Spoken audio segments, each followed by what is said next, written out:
নমস্কার বন্ধুরা, কেমন আছেন সবাই? সোফিয়ার সাতকাহনে আপনাদের সবাইকে স্বাগত জানাচ্ছি। বন্ধুরা, আজকে একটা খুব খুশির খবর দিচ্ছি আপনাদের। আমিও খুশি, মনে হয় আপনারাও খুশি হবেন। সেটা হচ্ছে, আপনারা তো জানেন যে আমার শাশুড়ি মা মারা গিয়েছিলেন। আমাদের কালশোৎ চলছে বলেছি তো। তা আমার শাশুড়ি মার এই মঙ্গলবার, আসছে মঙ্গলবার বাৎসরিক কাজ।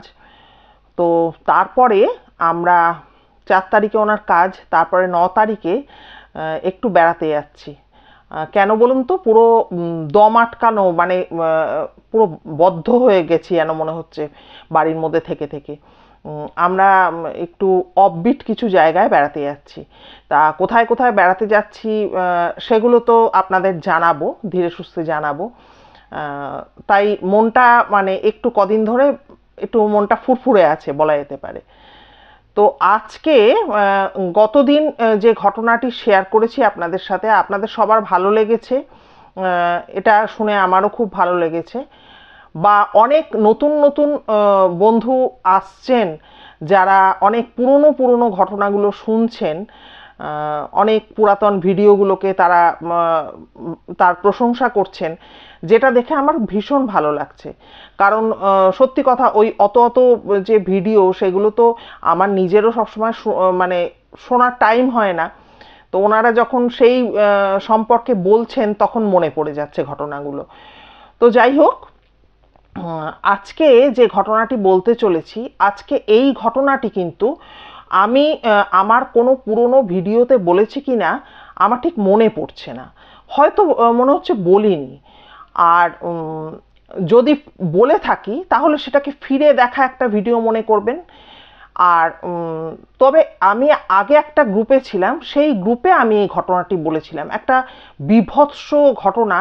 এবং মানে এরকম ঘটনাও যে ঘটে, সেই ঘটনাটা আপনাদের সামনে ভাবলাম আজকে শেয়ার করি। ঘটনাটি হচ্ছে নর্থ বেঙ্গলের ঘটনা। তা আমার মেজ ভগ্নিপতি, উনি তো আর্মিতে ছিলেন। তা উনি তখন পোস্টিং ছিলেন নর্থ বেঙ্গলের ব্যাংডুবি বলে একটা জায়গা আছে, শিলিগুড়ি ব্যাংডুবি। ওই শিলিগুড়িতে ওই বিহার মোড় থেকে ওই ব্যাংডুবি রাস্তাটা যায় আর কি, একদম বেরিয়ে যায়। তো ওই ব্যাংডুবিতে উনি তখন পোস্টিং ছিলেন। আর আমার বোনের কোয়ার্টারটা যেখানটায় ছিল, ওই যে ওদের মানে আর্মি অধ্যুষিত এলাকা, বুঝতেই পারছেন।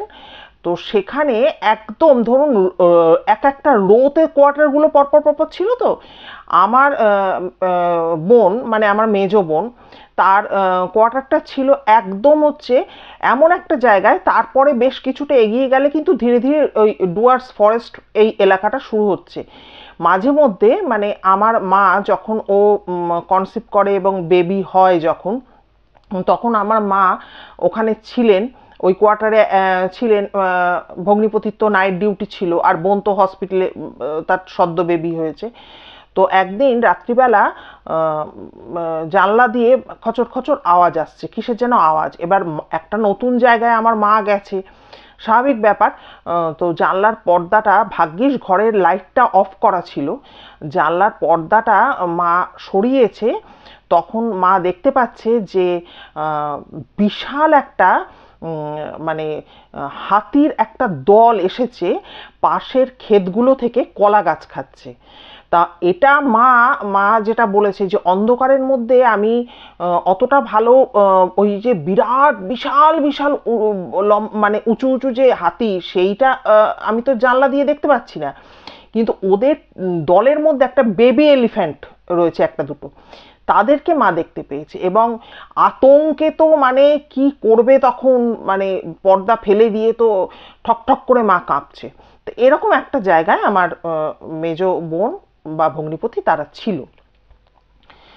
তো এই যে ব্যাংডুবি, জায়গাটার নাম ব্যাংডুবি কেন হয়েছে সেটা আগে বলে দিই।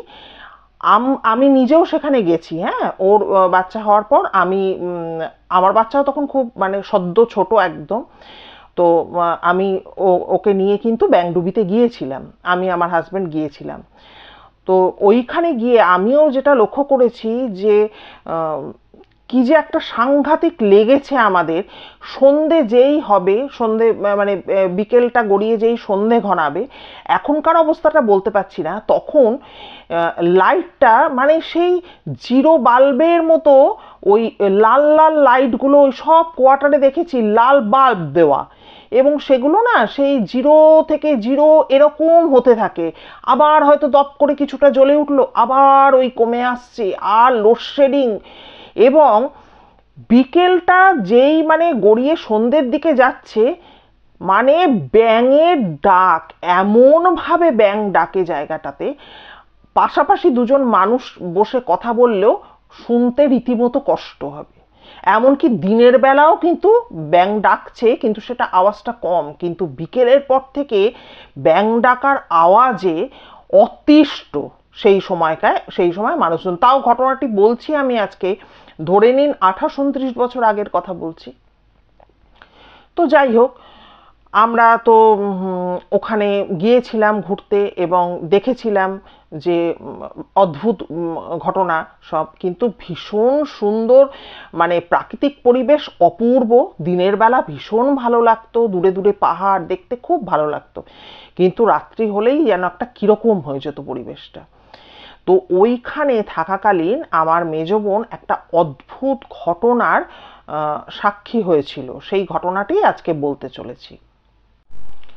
তো মেজ বোন ওখানে গেছে বিয়ের পর, এবং বিয়ের পরে যাওয়ার পর মানে ভগ্নিপতি বিয়ের সময় বলেই দিয়েছিল যে যেখানে যেখানে পোস্টিং হবে গিয়ে থাকতে হবে, এই ব্যাপারগুলো তো ছিল যেটা থাকে। তো ওখানে গেছে এবং তারপরে সে তো কনসিভ করেছে। এবার ওই মেজ বোনের যেখানে আর কি কোয়ার্টার, একতলাতে কোয়ার্টার ছিল, সেই মানে কোয়ার্টারগুলো কীরকম, মানে একটা বিরাট একটা বাউন্ডারি দিয়ে এলাকাটা পুরো ঘেরা, তার মধ্যেই তো সব কোয়ার্টারগুলো। তো ওই মেজ বোনের কোয়ার্টারটা একতলাতে, আর এক ভদ্রমহিলা ছিলেন, ওনার সাথে মেজ বোনের খুব মানে ক্লোজ সম্পর্ক ছিল। মানে আমি বোঝাতে পারছি কিনা জানি না, দেখবেন যখন মানুষ নিজের ঘর বাড়ি সব ছেড়ে যেখানে গিয়ে থাকে, সেখানে বিভিন্ন ভাষাভাষী মানুষের সাথে তাদের একটা সুন্দর বন্ডিং বা সম্পর্ক তৈরি হয়ে যায়, না হলে তো সে থাকতে পারবে না। তো ওরকম একজন দিদিভাইয়ের সাথে ওই মেজ বোনের কিন্তু খুব ভালো বন্ধুত্ব ছিল বা বন্ডিং ছিল। তো অনেক দিন কিন্তু, এবার কি এখানে হয় কি যে একটু হয়তো ফ্রি টাইম কেউ পেলো, একজন আরেকজনের কোয়ার্টারে গিয়ে মহিলারা গল্প করছে, এটাই হয়। আর হাজবেন্ডরা তো তাদের টাইম অনুযায়ী, তাদের তো ভীষণ একটা নিয়মানুবর্তিতার মধ্যে দিয়ে এই জবগুলোর ক্ষেত্রে যেতে হয়, তারা তাদের সময় মতো বাড়ি আসছে, খাচ্ছে, আবার অফিস চলে যাচ্ছে, এরকম। তো এবারে তখন ওই আমার বোনের সাথে ওই ভদ্রমহিলার খুব একটা গভীর সম্পর্ক ছিল, কিন্তু বোন তখন তো কনসিভ করেছে, কিন্তু বোন লক্ষ্য করে যে ওই ভদ্রমহিলা কিন্তু বহুদিন ধরে কিন্তু ওনার কোনো খবর নেই, বা উনি আসছেন না, আর বোনেরও শরীর টরীর ভালো যায় না, হ্যাঁ, একা একা ওখানে সম্পূর্ণ পড়ে আছে, সেও দেখা করতে যেতে পারে না যে কি হলো। আর তো যাই হোক, এবারে ওই বোন কিন্তু জানতো, আমার মেজ বোন কিন্তু জানতো ওই দিদিরও কিন্তু বাচ্চা হবে, হ্যাঁ। তা স্বাভাবিক একটা, যেহেতু ওনার টাইম কাছাকাছি চলে এসছে প্রায়, তো একটা কিউরিসিটি যে ওই দিদির কি হলো না হলো। তো যাই হোক, এবারে একদিন আমার ভগ্নিপতি বোনকে নিয়ে ওই যেটা রুটিন চেক আপ থাকে সেই করাতে হসপিটালে, ওদের মানে আর্মিরই হসপিটালে নিয়ে গেছে। তো আর্মির হসপিটালে নিয়ে যেতেই ওই দিদিকে কিন্তু আমার বোন দেখতে পেয়েছে। দেখতে পেয়ে তখন বলছে যে আরে দিদি তুমি, কি হয়েছে গো, তোমার ছেলে হয়েছে না মেয়ে হয়েছে? তা দিদি না ওকে দেখে একটা করুণ হাসি হাসছে। তা হঠাৎ করে আমার মেজ বোন এই কি হয়েছে গো তোমার, ছেলে না মেয়ে, কি হয়েছে বলেই যে এরকমভাবে ঘুরেছে, তখনই দেখেছে মেজ বোনের মনে হয়েছে যে আমার ভগ্নিপতি কিন্তু ওনাকে এরকমভাবে ইশারা করেছে, কিছু একটা ইশারা করেছে। তা মেজ বোন ভাবছে এ আবার কি, হ্যাঁ কি ইশারা করছে। তখন উনি বললেন যে আরে তুমি চেক আপ করে এসো না, তারপরে বলবো কি হয়েছে না হয়েছে। এইটা মানে এই ইশারাটা যে আমার ভগ্নিপতি করেছে, তারপরে ওই দিদি বলছে, স্বাভাবিক হয়ে গিয়ে ওই দিদি বলছে, আরে তুমি যাও না, চেক আপ করে এসো, আমি তো আছি, তারপরে বলবো, কথা হবে, যাও যাও। তো ওরও টার্ন চলে এসছে, ও তো চলে গেছে, চেক আপ করাতে চলে গেছে। কিন্তু বেরিয়ে এসে ওই ভদ্রমহিলাকে কিন্তু আমার বোন আর দেখতে পায়নি, যে ভদ্রমহিলা কোথায় চলে গেল। কিন্তু ওর মাথায় না খালি ওটাই ঘোরে, যে আমার যেন মনে হলো যে নিজের হাজবেন্ডের কথা বলে, যে ও এরকমভাবে কিছু একটা ইশারা করেছিল সেদিনকে, এটা ওর মাথার মধ্যে খালি ঘোরে, মানে ঘুরতে থাকে। তো যাই হোক, আমার মেজ বোনের তো ডেলিভারি হয়। ডেলিভারি হয়ে যাওয়ার পর আবার একদিন হসপিটালে ওই বেবি নিয়ে চেক আপে যাচ্ছে আর কি। তা তখন ওই যখন চেক আপ করিয়ে ফিরছে, তখন ওই ভদ্রমহিলার সাথে আবার রাস্তায় দেখা হয়। তখন আমার মেজ বোন বলে যে কি ব্যাপার তোমার, তুমি কেমন আছো, কি ব্যাপার তোমার বাচ্চাকে নিয়ে, তুমি তো আসতে পারতে, বলো, আমার তো সদ্য বাচ্চা হয়েছে, কিন্তু তোমার তো কিছুদিন আগে হয়েছে, তুমি তো বাচ্চাটাকে নিয়ে আমার কোয়ার্টারে আসতে পারো, ঘুরতে ঘুরতে একদিন আমিও দেখবো তোমার বাচ্চাকে। তখন বলেছে ঠিক আছে, আমি নিয়ে যাব। তো আমি আমি যাব, ওই দিদি বলেছেন আমি যাব, আমি যাব। তখন বলছে যে হ্যাঁ, আমি সেদিনকে তুমি থাকলে না, তুমি বললে যে তুমি চেক আপ করে এসো, আর তুমি কোথায় ভ্যানিশ হয়ে গেলে, তুমি থাকলে না কেন, আমি তোমার সাথে একটু কথা ছিল, কথা বলতাম। তখন বলেছে যে না না ঠিক আছে, তুমি বলছো, বলে তুমি আসবে, আমায় কথা দাও, বলে হ্যাঁ হ্যাঁ আমি কথা দিচ্ছি, আমি তোমার কোয়ার্টারে যাব। তো এবারে তো কোয়ার্টারেও মানে ওই ভদ্রমহিলা সত্যি কিন্তু একদিন ওই দুপুর দুপুর ওই বোনের কোয়ার্টারে এসে উপস্থিত হয়েছে। এবারে বোনের কোয়ার্টারে এসে যখন উপস্থিত হয়েছে, তখন ও আমার বোন বসিয়েছে টসিয়েছে, চাটা করে টোরে দিয়েছে। তখন বলছে কি ব্যাপার, তুমি এলে, তুমি তোমার বাচ্চাকে তো আনলে না। তখন বলছে যে আমার বোনের নাম করে ও বলছে আর কি, যে কাকে আনবো বলো, আমার তো বাচ্চা আর বেঁচে নেই। তো আমার বোন তো আকাশ থেকে পড়েছে। এবার একটা, সে নিজেও মা হয়েছে, একটা সামনে যদি কেউ এরকম বলে, কতটা দুঃখের একটা ব্যাপার। তো তো সান্ত্বনা দেওয়ার মানে ভাষা খুঁজে পায় না। তখন বলছে যে কি করে এরকম হলো গো। তখন বলেছে যে আর বলো না, একটা সাংঘাতিক ঘটনা ঘটে গেছে, যে কারণে আমার তো আর বাচ্চা নেই, বাচ্চা আমার মিসক্যারেজ হয়ে গেছে। তখন বলছে যে কি হয়েছিল। তখন বলছে যে মানে উনি যে কোয়ার্টারে থাকেন, মানে আমি দেখেছি গিয়ে বেশ কিছু কোয়ার্টার না, একটা ধরুন একটা উঠোনের চতুর্দিকে বেশ কিছু কোয়ার্টার, এরকম ভাবে কোয়ার্টারগুলো ওদের। তো উনি যেখানটায় থাকেন সেখানে উনিও ওরকম একতলাতে থাকেন, আর দোতলাতে একটা হাজব্যান্ড ওয়াইফ থাকে। তো ওই ভদ্রমহিলার সাথে এই ভদ্রমহিলার পুরো নিজের, মানে রক্তের হয়তো তাদের সম্পর্ক নেই, পুরো নিজের বোনের মতো সম্পর্ক বা বন্ধুত্ব, এত গভীর বন্ধুত্ব ছিল সে বলার নয়। তিনি কিছু রান্না করলে এখানে দিয়ে যেত, আবার ইনি কিছু রান্না করলে সেইখানে দোতলায় পৌঁছাতো, এই রকমভাবে ব্যাপারটা চলতো। কিন্তু ওনার হাজবেন্ড ছিলেন অত্যন্ত অত্যাচারী। হ্যাঁ, উনি কিন্তু মানে প্রায় প্রায় এসেই কিন্তু মানে ছুতোয় নাতায় ওয়াইফকে ভীষণভাবে টর্চার করতেন, মারধর করতেন, এই সমস্ত করতেন।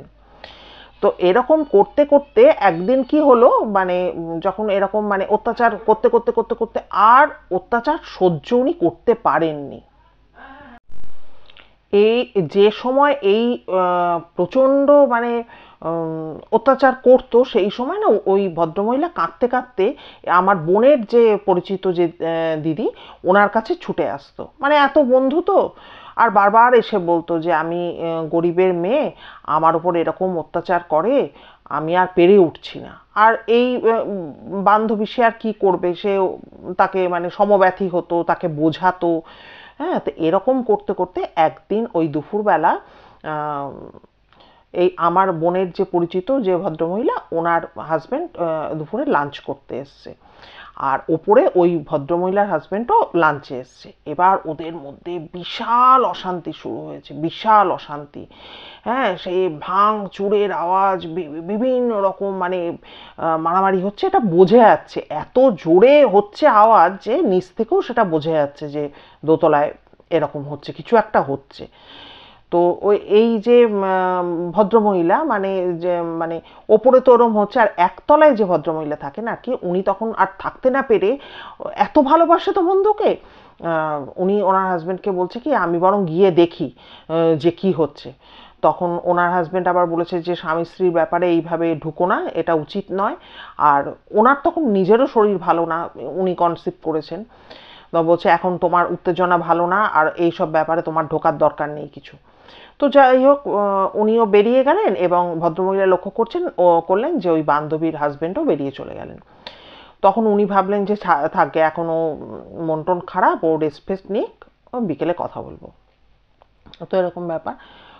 ওমা কিছুক্ষণ বাদে আশেপাশে বিভিন্ন বউ মেয়েরা চিৎকার চেঁচামেচি করছে, কারণ হাজবেন্ডরা তো সবাই তখন ম্যাক্সিমাম অফিস টফিস এই সব ব্যাপার, যে ওখান দিয়ে ওই ঘর থেকে গল গল গল গল করে ধোঁয়া বেরোচ্ছে। তা কি হয়েছে, উনি গায়ে আগুন দিয়েছেন এবং মানে চুপ করেছিলেন বা চেঁচামেচি করেননি, মানে পুরো একদম দাউ দাউ করে জ্বলে গেছেন, অগ্নিকাণ্ড, এবং উনি কিন্তু পুড়ে মারা গেছেন। মারা গেলেন পুড়ে। যাই হোক, ওই কোয়ার্টারটা ওরকম ফাঁকা পড়ে থাকে, আর এই ভদ্রমহিলার খুব মন মেজাজ খারাপ, স্বাভাবিক ব্যাপার, কাউকে যদি এতটা কেউ ভালোবেসে ফেলে, বললাম তো রক্তের সম্পর্ক নেই কিন্তু নিজের বোনের মতো বা বন্ধুর মতো দেখতো ওই বান্ধবীকে। যাই হোক, ওনার ওরকম মন মেজাজ খারাপ, ভালো মন মেজাজ ভালো থাকে না। তো তখন হচ্ছে বর্ষাকাল, মানে ঘনঘোর বর্ষা। আর নর্থ বেঙ্গলে বা শিলিগুড়িতে এই বর্ষার সময় বুঝতেই পারছেন প্রচণ্ড বৃষ্টি বৃষ্টি ব্যাপার ট্যাপারগুলো থাকে। তো ওরকম একদিন রাত্রিবেলা ওনার মানে ওই ভদ্রমহিলার হাজবেন্ড নাইট ডিউটি পড়েছে। তা নাইট ডিউটি যেতে হবে, কিছু তো করার নেই। তা উনি বলে দিয়েছেন যে দেখো তুমি একদম টেনশন করবে না, চিন্তা করবে না, তুমি কিন্তু খাওয়া দাওয়া, আমি বেরিয়ে গেলে খাওয়া দাওয়া করে একদম মশারি টাঙিয়ে তুমি শুয়ে পড়বে। আর লাইটের তো দেখছো এরকম এত ঝড় বৃষ্টি হচ্ছে, ম্যাক্সিমাম সময় নিভে থাকছে।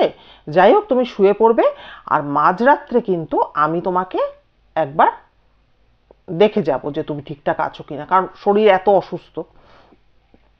যাই হোক, এবারে উনি তো খাওয়া দাওয়া করে উনি শুয়ে পড়েছেন এবং যথারীতি কারেন্ট চলে গেছে, আর বাইরে তো তুমুল ঝড় বৃষ্টি হচ্ছে।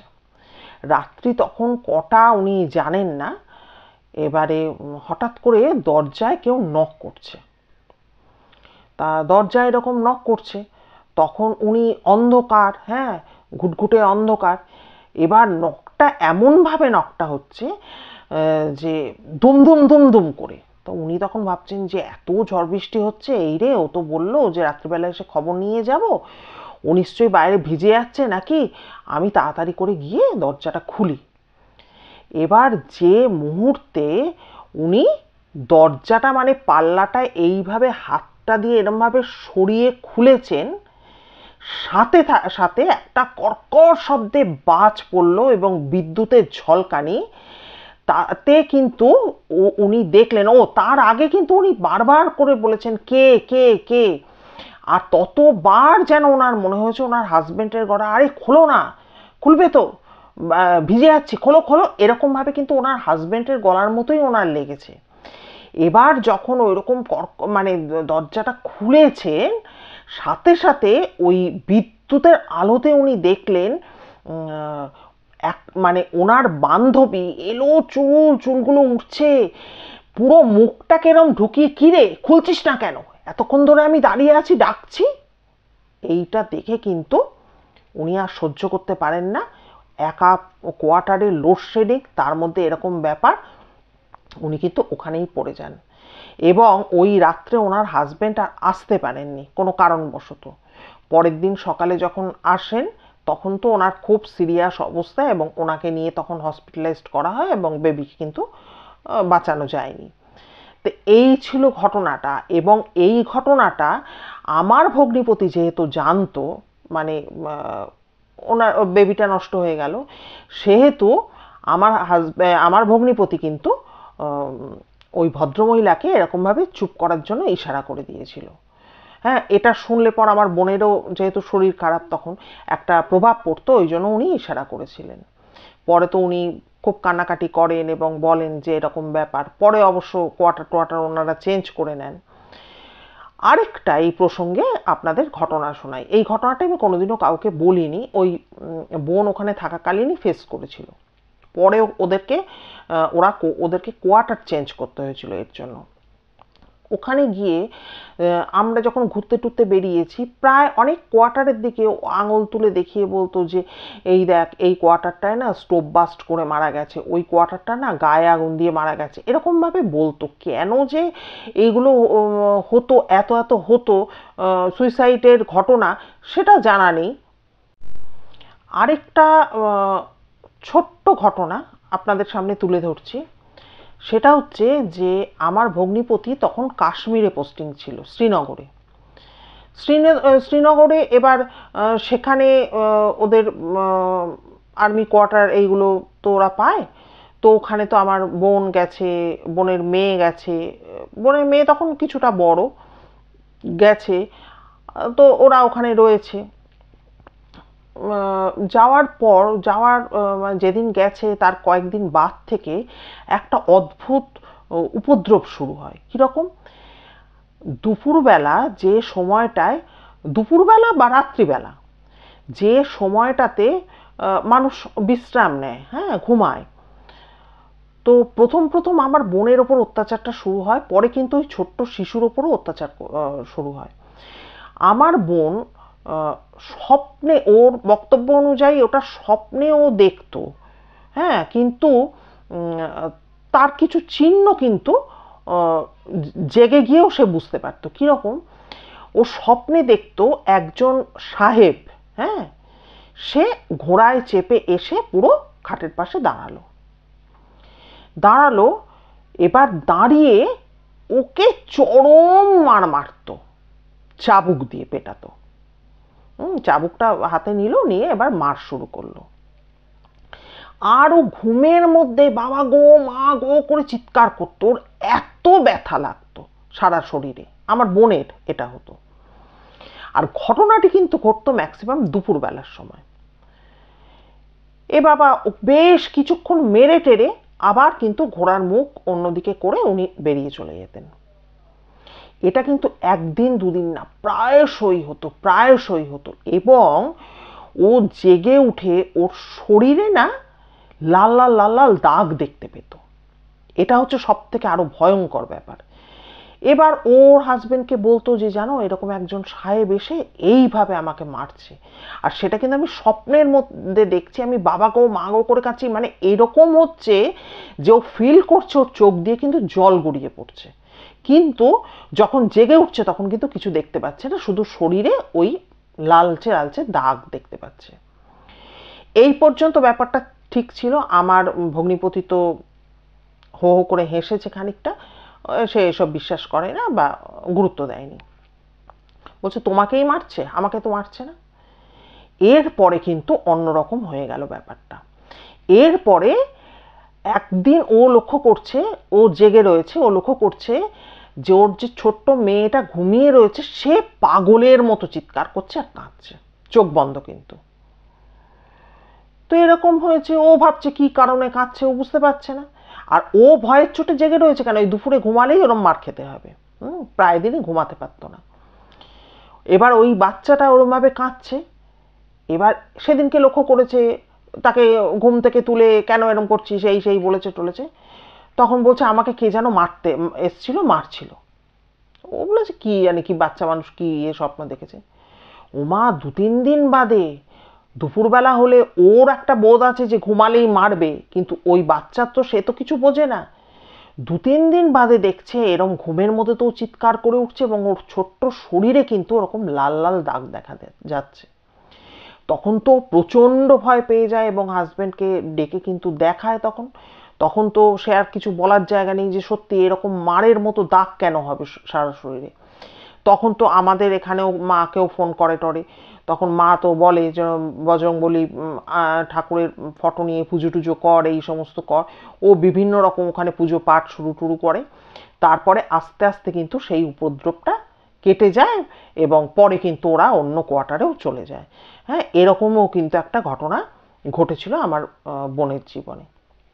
তো বন্ধুরা, আজকে এই দুটো ঘটনা আপনাদের শোনালাম। আপনারা কমেন্ট করে জানাবেন যে আপনাদের কেমন লাগলো ঘটনা দুটো। আর নতুন পুরনো বন্ধুদের কাছে আমার আবদারটা এই কারণে করছি, যারা কমেন্ট করেন তাদেরটুকুই তো আমি বুঝতে পারি। দেখছে তো এত এত লোক, কিন্তু কমেন্ট তো যে কজন করেন বা যে কজনের সাথে আমার পরিচয় ঘটছে এইভাবে, তারা বলছেন যে খুব ভালো লাগছে শুনতে। তাদেরকে আমার বলাটা এটাই উদ্দেশ্য আমার, যে একটু আপনারা আপনাদের পরিবার পরিজনের মাঝে যদি ভিডিও ভালো লাগে একটু প্লিজ শেয়ার করে দেবেন। আর নতুন বন্ধুরা যারা এতক্ষণ ধরে আমায় শুনলেন তাদেরকে অসংখ্য ধন্যবাদ জানাচ্ছি। যদি ভিডিও ভালো লাগে প্লিজ একটা লাইক করে সাবস্ক্রাইব করবেন এবং অবশ্যই বেল আইকনের অলে গিয়ে প্রেস করবেন, তাহলে আমার বলা যে কোনো ঘটনার নোটিফিকেশান আপনারা চটজলদি পাবেন। আর নতুন পুরনো সমস্ত বন্ধুদের কাছে বলছি, যদি আপনাদের কাছে এরকম কোনো ঘটনা থাকে যেটা নিজের জীবনে ঘটেছে বা কারো মুখে শুনেছেন, কারণ এই যে ভৌতিক ঘটনা, তার তো কোনো সীমা পরিসীমা নেই, সেগুলো তো আমরা ছোট থেকে শুনে বড় হই। তো এরকম যদি কোনো ঘটনা থেকে থাকে, তাহলে যদি মনে হয় এই প্ল্যাটফর্মে আপনারা আলোচনা করবেন, তাহলে আলোচনা করবেন মানে আপনারা শোনাতে চান, তাহলে অবশ্যই আমাকে একটু নক করবেন। আর কি বলবো, সবাই ভীষণ ভীষণ ভালো থাকবেন, সুস্থ থাকবেন।